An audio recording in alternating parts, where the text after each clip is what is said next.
Box project was started in Portsmouth about 8 months ago by 3 women who saw the need for menstrual products to be given out in schools. There were a lot of headlines at the time about period poverty, and I read about it and thought it was a brilliant idea.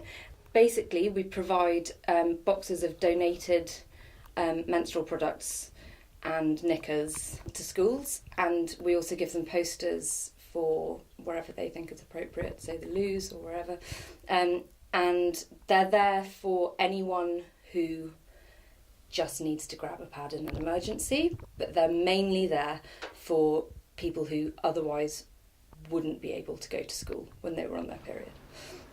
So they can take as much as they need out of each box. If they want to take 5 packs, that's completely fine, and it's there constantly, so if they need it every month, that's absolutely fine as well.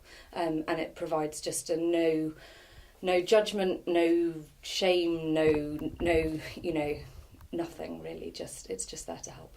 This is something that affects just over half the world. We all exist because of menstruation. It doesn't have to be something that is in any way shameful at all, and the red boxes exist to hopefully help people feel that actually even if they can't afford to get the products that they need, or they don't want to ask their parents for whatever reason, or they're homeless, anything like that, that it's just there, no questions asked. I think it's really important. I think that it's a shame that it's needed, and ideally it wouldn't be needed because we'd not be in this position, but I think that even if it helps one child in a school, it's worth having there. It has been a surprise in a way. I wrote to schools, and we're now in every secondary school. We're in 12 primary schools. We're obviously in York College. We're in the University of York. We also support Kira, the women's charity. So, yeah, we've got 30 boxes in York.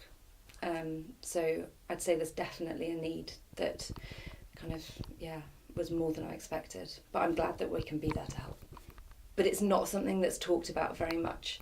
And I think when you combine that kind of lack of willingness to talk about it on a societal level with the poverty that we have in this country at the moment, potentially it's really disastrous for some individuals. I think the best outcome would be that we're not needed. And I hope that we'll get to that point.